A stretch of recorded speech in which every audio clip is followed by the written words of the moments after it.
Hello everyone, my today's topic is financial statement analysis. तो आज की वीडियो में डिस्कशन होने वाली कंपैरेटिव स्टेटमेंट्स की एंड इसके आगे मैं कंटिन्यू करूंगी common size statement and trend analysis, जो कि नेक्स्ट फ्यू वीडियोस में कवर हो जाएंगे। तो आज की वीडियो में कवर होंगे फाइनेंशियल स्टेटमेंट एनालिसिस का टूल है जो कि कंपैरेटिव स्टेटमेंट्स। तो कंपैरेटिव स्टेटमेंट कंसेप्ट के थ्योरी पोर्शन को समझने के लिए बने रहिए वीडियो के एंड।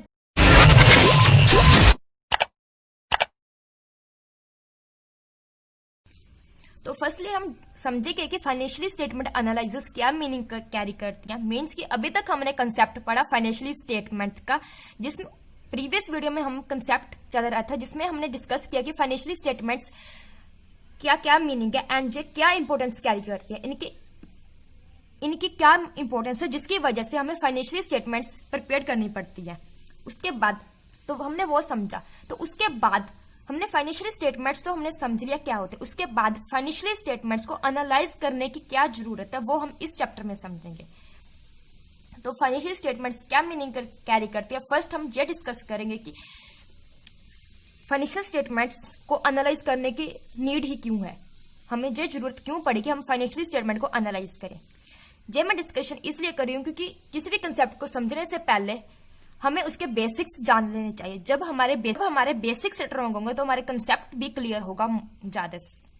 तो इसलिए comparative statement and common size statements तो बाद में आई जब हमने फाइनेंशियल स्टेटमेंट को एनालाइज करने की बात की, क्योंकि फाइनेंशियल स्टेटमेंट को एनालाइज करने के लिए भी कुछ कंसेप्ट्स चाहिए थे। तो फाइनेंशियल स्टेटमेंट को एनालाइज करने के लिए जो कंसेप्ट थे वो थे comparative statement and common size. And next भी हम और पढ़ेंगे कि कौन से ऐसे स्टेटमेंट्स है जिनसे हम एनालाइज कर सके हमारी फाइनेंशियल स्टेटमेंट्स को। फाइनेंशियल स्टेटमेंट्स कौन सी दो स्टेटमेंट्स होती है, balance sheet and profit and loss account. इन दो स्टेटमेंट्स को एनालाइज कर सके फाइनेंशियल स्टेटमेंट्स की हेल्प से। तो अभी हम डिस्कस करेंगे कि फाइनेंशियल स्टेटमेंट का एनालिसिस क्यों जरूरी है। जो फाइनेंशियल स्टेटमेंट होती है प्रिपेयर की जाती है, फाइनेंशियल स्टेटमेंट को प्रिपेयर करने का बेसिक मोटिव ये होता है कि हम इससे डिसीजंस ले सके। जैसे कि फाइनेंशियल स्टेटमेंट्स कौन सी होती है, balance sheet and profit and loss account. जैसे बैलेंस शीट से हमें पता लगेगा कि कितना प्रॉफिट एंड कितना लॉस है, इससे हमें फर्म के बारे में अगर कोई डिसीजन लेना होगा उसके लेने में हेल्प मिलेगी। एंड ये डोमिनेट रोल प्ले करता है मैनेजरली डिसीजंस को फ्रेम करने के लिए। बट जो इन्फॉर्मेशन हमें फाइनेंशियल स्टेटमेंट्स मिलती है वो अपने आप में एंड नहीं होता। मीन्स कि जो मैंने पहले डिस्कशन किया कि हमने फाइनेंशियल स्टेटमेंट्स बनाई, उसके बाद अगर हम फाइनेंशियल स्टेटमेंट कंसेप्ट पढ़ा है, उसके बाद फाइनेंशियल स्टेटमेंट एनालाइज कंसेप्ट पढ़े हैं, मीन्स कि फाइनेंशियल स्टेटमेंट्स हमें कंप्लीट पर्पस सर्व नहीं कर पा रही है, इसलिए एक और कंसेप्ट आया जिससे हमें फाइनेंशियल स्टेटमेंट्स को एनालाइज करेंगे। तो जब हम फाइनेंशियल स्टेटमेंट्स प्रिपेयर कर लेते हैं तो फाइनेंशियल स्टेटमेंट्स हमें इंफॉर्मेशन प्रोवाइड जो इन्फॉर्मेशन प्रोवाइड हमें मिलती है फाइनेंशियल स्टेटमेंट से वो अपने आप में एंड नहीं होता, is not an and in itself. अपने आप में कोई एंड नहीं होता एंड इससे कोई मीनिंगफुल कंक्लूजन ड्रॉ नहीं होता इन स्टेटमेंट से। अगर हम सिर्फ इन स्टेटमेंट से बात करें, मीन्स अगर ओनली बैलेंस शीट्स की बात करें तो इससे हम कोई मीनिंगफुल कंक्लूजन ड्रॉ नहीं कर पाएंगे। इसके लिए हमें उन स्टेटमेंट्स को एनालाइज करना होगा, उससे ये हम आगे कोई मीनिंगफुल कंक्लूजन ड्रॉ कर पाएंगे। तो अभी हम समझ पाए कि फाइनेंशियल स्टेटमेंट को एनालाइज क्यों करेंगे। बिकॉज फाइनेंशियल स्टेटमेंट को एनालाइज इसलिए करेंगे ताकि हम कोई मीनिंगफुल कंक्लूजन ड्रॉ कर सके उन स्टेटमेंट्स को एनालाइज करके। फाइनेंशियल एनालिसिस एक प्रोसेस है जिसमें आइडेंटिफाई किया जाता है फर्म की फाइनेंशियली स्ट्रेंथ एंड वीकनेसेस को balance sheet and profit and loss account की आइटम्स के विचकार प्रॉपरली रिलेशन इस्टेब्लिश करके। मींस की फर्म के जो balance sheet and profit and loss account होते हैं उनके आइटम्स के विचकार प्रॉपर रिलेशन इस्टेब्लिश किया जाता है ताकि हम फर्म फाइनेंशियली स्ट्रेंथ में है या फर्म फाइनेंशियली वीक है। इस प्रोसेस को आइडेंटिफाई करने को बोलते हैं फाइनेंशियली एनालिसिस। तो जब हमारे माइंड में कंसेप्ट आया कि हम फाइनेंशियली स्टेटमेंट्स हमें कोई मीनिंगफुल कंक्लूजन्स ड्रॉ नहीं हो रहा इनसे, तो हमने फाइनेंशियली स्टेटमेंट को एनालाइज करने की बात कही। तो जब हम फाइनेंशियल स्टेटमेंट को एनालाइज करेंगे तो उनको एनालाइज करने के लिए आगे एक और भी कंसेप्ट आएंगे, तो वो कंसेप्ट होंगे आगे डिस्कस। वो कंसेप्ट है, वो टूल्स जिनसे हम फाइनेंशियल स्टेटमेंट्स को एनालाइज कर पाएंगे, वो है comparative statements, trend analysis, and आगे इसके बारे में डिस्कशन होगी।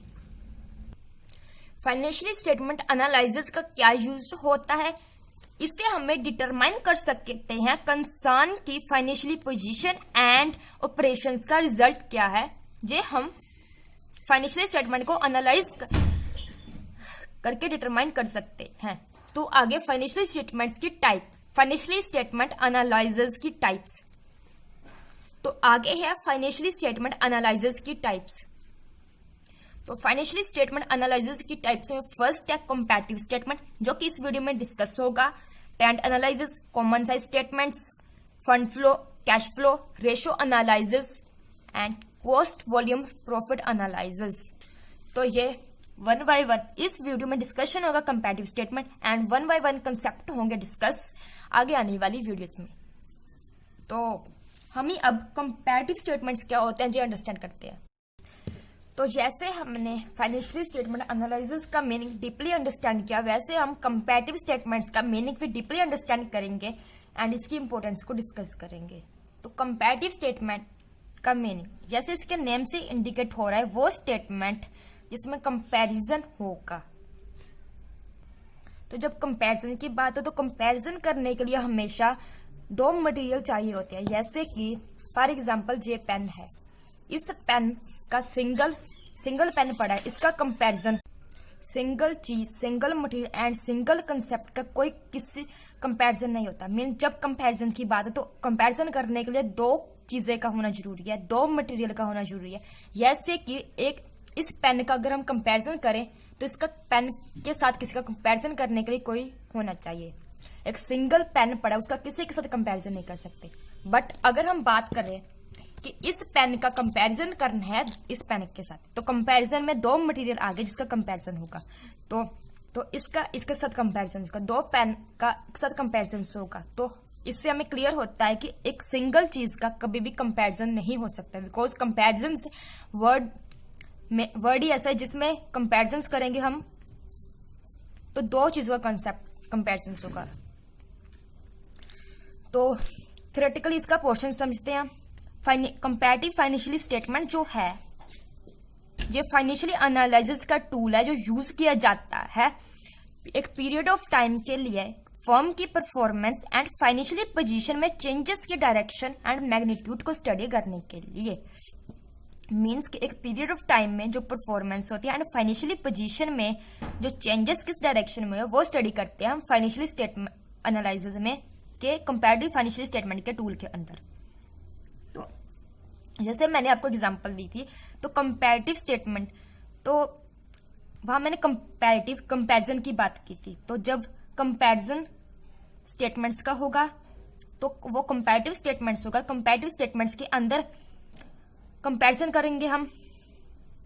जो कंपैरेटिव स्टेटमेंट्स का प्रिपरेशन होगी वो बेस्ड होगी प्रीमिस दैट स्टेटमेंट कवर करेंगे period of number of years is more meaningful and significant then for a single year only.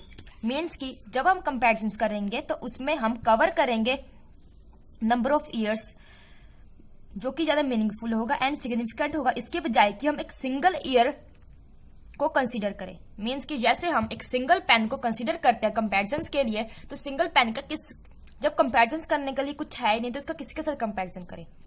Pen का कंपैरिजन पेंसिल के साथ हो सकता है, पेन का कंपैरिजन इसके सिमिलर पेन के साथ हो सकता है कि उसकी क्वालिटी क्या है लिखने की।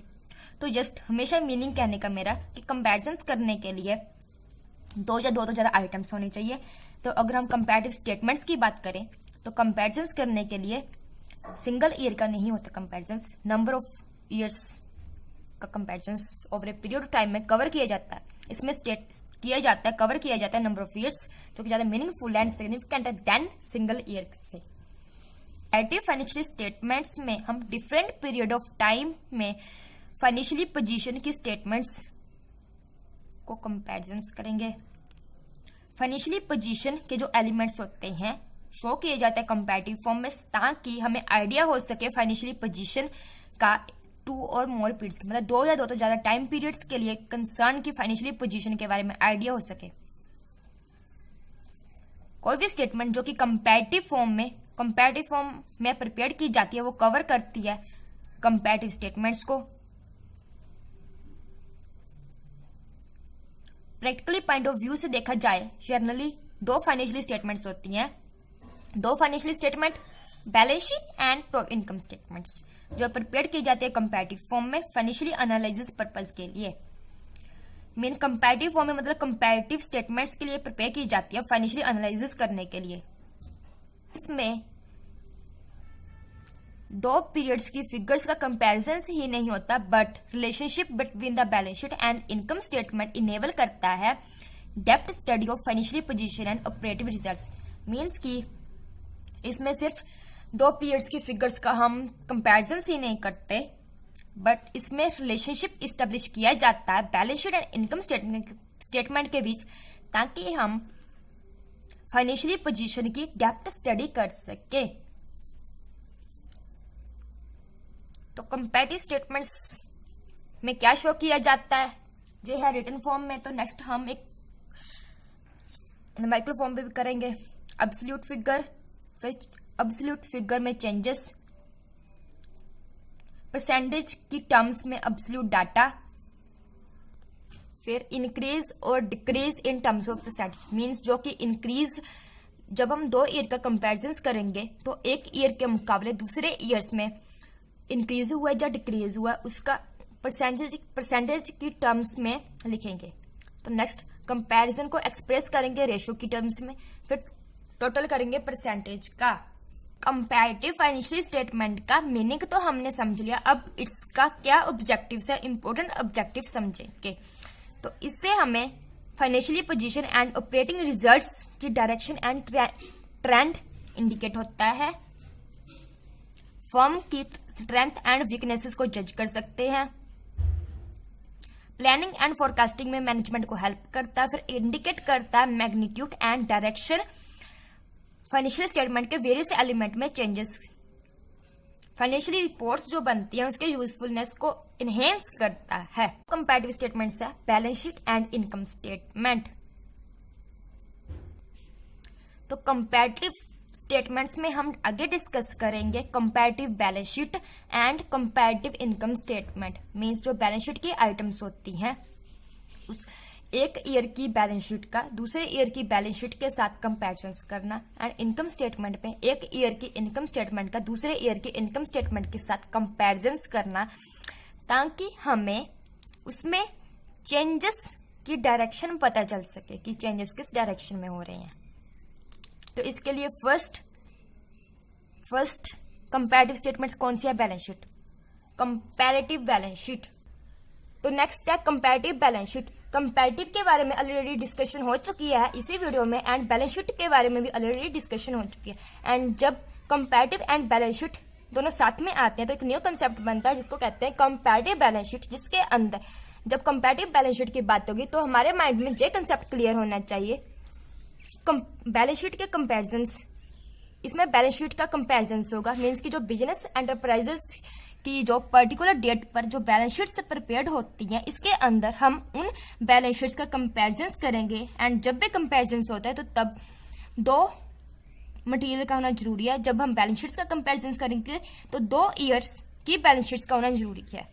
तो कंपैरेटिव बैलेंस शीट में हम बैलेंस शीट का कंपैरिजन करेंगे 2 या 2 से ज्यादा पीरियड्स के लिए। इसमें शो किए जाएंगे एंटरप्राइजेस के different assets, liabilities and capital 2 या 2 से ज्यादा डेट्स पर, ताकि हम कंपेयर कर सकें एंड सर्टन कर सकें एब्सोल्यूट आइटम्स में इंक्रीज और डिक्रीज एंड उनकी परसेंटेज में चेंजेस भी। कंपैरेटिव बैलेंस शीट्स के अंदर जब हम बैलेंस शीट्स का कंपैरिजन करते हैं, बैलेंस शीट की कंपैरिजन करने के लिए एक बैलेंस शीट हमें गिवन होती है पीरियड के बिगिनिंग की, एंड एक बैलेंस शीट गिवन होती है हम पीरियड के एंड की। तो जब हम पीरियड के बिगिनिंग की बैलेंस शीट्स का एंड पीरियड के एंड की बैलेंस शीट का कंपैरिजन करते हैं तो हम उसमें जो चेंजेस होते हैं उसको ऑब्जर्व कर पाते हैं, एंड जो चेंजेस होते हैं वो हेल्प करते हैं हमें एंटरप्राइजेस की प्रोग्रेस के बारे में ओपिनियन बनाने में हेल्प करते हैं। Comparative balance sheet. Comparative balance sheet more useful है एक सिंपल बैलेंस शीट से, क्योंकि इसमें शो किया जाता है वो डाटा जो कि यूज किया होता है बिजनेस एंटरप्राइजेस के ट्रेंड को स्टडी करने के लिए। Next, comparative balance sheet business enterprises के प्रोग्रेस के बारे में ओपिनियन बनाने के लिए हेल्पफुल है। नेक्स्ट, सिंगल बैलेंस शीट इम्पेजेस देती है इज ऑन स्टेटस। जो कंपैरेटिव बैलेंस शीट है वो इम्पेजेस देती है चेंजेस पर। दूसरा, इसको डायनेमिक स्टेटमेंट भी कह सकते हैं। नेक्स्ट, जो कंपैरेटिव बैलेंस शीट है ये यूज की जाती है फर्म की फाइनेंशियली पोजीशन को एनालाइज करने के लिए एंड इवेल्यूएट करने के लिए एक टूल की तरह यूज होती है period of time over a period of number of years में। तो नेक्स्ट है कंपैरेटिव बैलेंस शीट को प्रिपेयर करने का प्रोसीजर। जब हम कंपैरेटिव बैलेंस शीट बनाते हैं तो इसमें जो 5 कॉलम्स कंटेन होते हैं।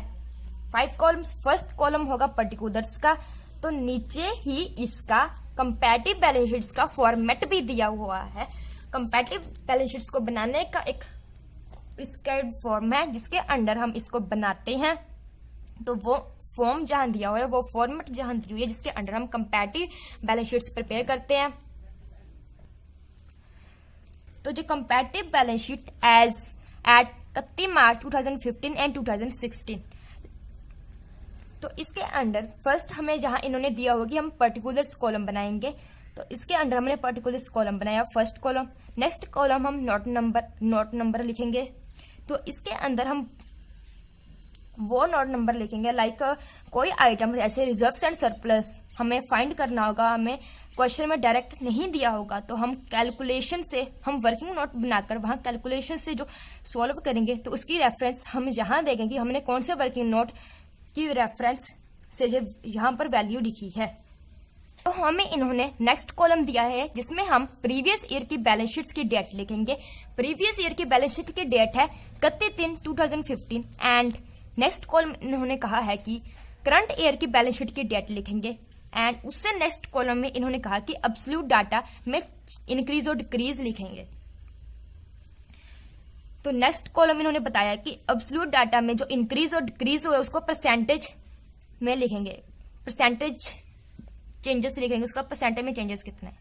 तो ये तो हमने जो जहां लिखा था मैंने आपको वो कॉलम्स बताए कि कौन से कॉलम बनेंगे। तो नेक्स्ट हम डिस्कस करते हैं इन कॉलम्स के बारे में। तो उससे पहले एक बात क्लियर करती हूँ, यहाँ इन्होंने 5 कॉलम्स बोला है एंड यहाँ इन्होंने 6 कॉलम बोले हैं, तो इससे कंफ्यूज नहीं होना है। इसमें इन्होंने एक ही एक्स्ट्रा कॉलम बनाया जिसके लिए नोट नंबर है। मीन्स अगर हमें कोई वैल्यू डायरेक्ट नहीं दी हो क्वेश्चन में एंड हम उसको वर्किंग नोट के जरिए फाइंड करें तो उसकी रेफरेंस दे हम यहाँ। तो नेक्स्ट ये तो मैंने आपको रिटर्न फॉर्म के जरिए बताया कि यहाँ कौन से कॉलम बनेंगे। तो नेक्स्ट इसके अंडर कैसे हम बैलेंस शीट का कंपैरिजन करेंगे, कंपैरेटिव बैलेंस शीट फॉर्मेट कैसे बनेगा, ये डिस्कस करते हैं। नेक्स्ट अब हम ये समझते हैं कि पर्टिकुलर कॉलम्स में कौन सी टर्म्स आएंगी एंड कौन सी टर्म्स यूज होंगी।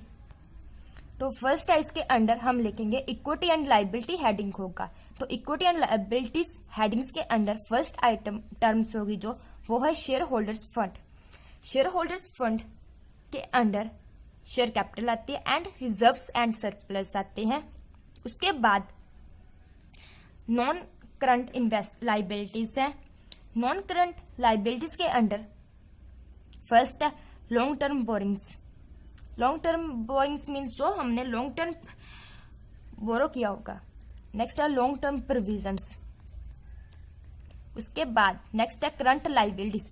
करंट लायबिलिटीज वो लायबिलिटीज होती है जो कि हमारे शॉर्ट टाइम पीरियड में कैश में कन्वर्ट हो सकती है। टाइम पीरियड इसको जनरली 1 ईयर का होता है। तो इसमें फर्स्ट है शॉर्ट टर्म बोरिंग्स, नेक्स्ट है ट्रेड पेबल, उसके बाद अदर करंट लायबिलिटीज, फिर short term provisions. Short term provisions हमारे शॉर्ट टर्म में कैश में पेबल होते हैं, इसलिए इसे करंट लायबिलिटीज के हेडिंग्स के अंदर हम लिखेंगे। तो नेक्स्ट हम तो इसके बाद इक्विटी एंड लायबिलिटीज हेडिंग के अंदर जो भी आइटम्स आते हैं उसका टोटल हम नेक्स्ट लिखेंगे।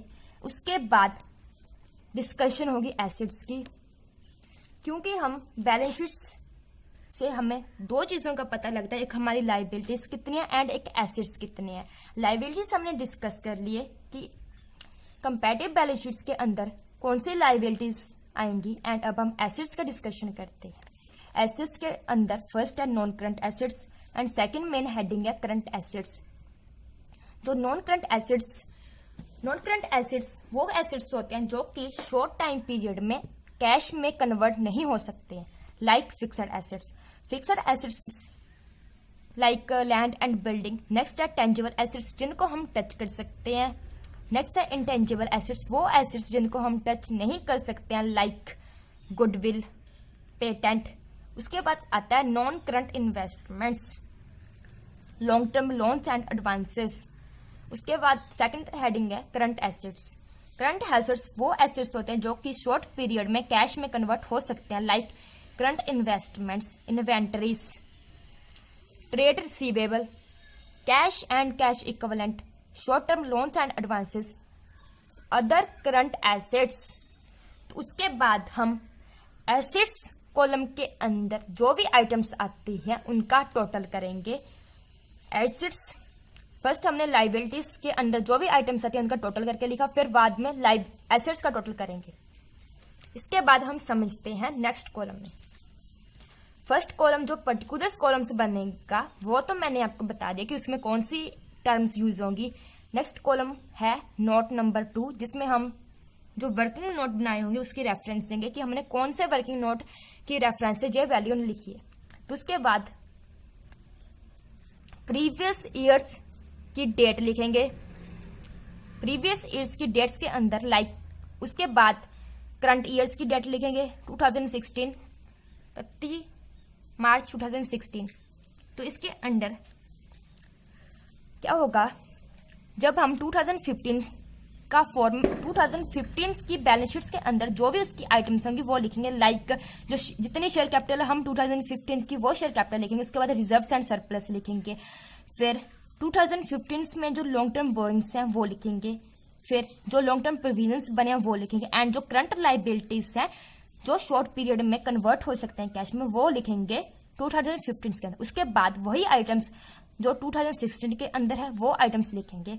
फिर 2015 कॉलम को ए नाम देंगे एंड इसको बी नाम देंगे। उसके बाद नेक्स्ट कॉलम बनेगा, फिर क्या करेंगे, जो हम 2016 एंड 15 का कंपैरिजन करेंगे। कंपैरिजन से हम बी कॉलम में जो आइटम्स होंगी उससे लेस करेंगे ए कॉलम्स में जो आइटम्स होंगी, उसके बनेगा सी कॉलम, जिसमें है इंक्रीज और डिक्रीज जितना हुआ होगा। मीन्स फॉर एग्जाम्पल 2015 में रिजर्व्स एंड सरप्लस है 50,000 एंड 2016 में रिजर्व्स एंड सरप्लस 30,000। तो आप देख सकते, एग्जाम्पल दे रही हूं जहां लिखा हुआ नहीं है।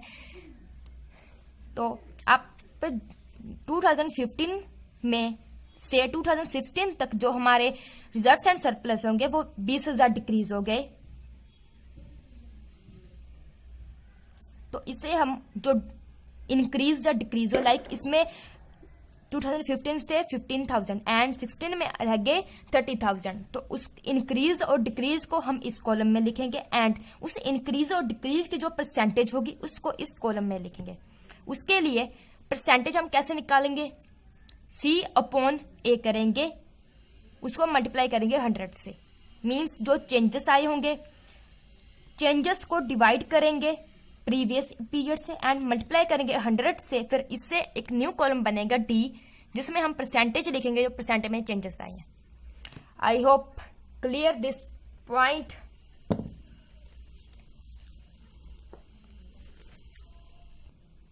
तो इन शॉर्ट मैं डिस्कस करती हूं अब कि मैंने कंपैरेटिव बैलेंस शीट की फॉर्म में क्या डिस्कस किया। तो कंपैरेटिव बैलेंस शीट की फॉर्म के अंदर 5 कॉलम बनेंगे, जिसमें से एक कॉलम फर्स्ट बनेगा पर्टिकुलर्स। तो हम एक नेक्स्ट कॉलम अपनी चॉइस से बना सकते हैं। अगर हमें वर्किंग नोट है तो अगर वर्किंग नोट हमारे बन रहे हैं तो उसके लिए हम एक नेक्स्ट कॉलम बना सकते हैं नोट नंबर, जिसमें हम वर्किंग नोट की रेफरेंस देंगे। तो नेक्स्ट कॉलम बनेगा प्रीवियस पीरियड की बैलेंस शीट्स की डेट लिखेंगे। नेक्स्ट कॉलम करंट ईयर्स की बैलेंस शीट की डेट, उससे आगे लिखा जाएगा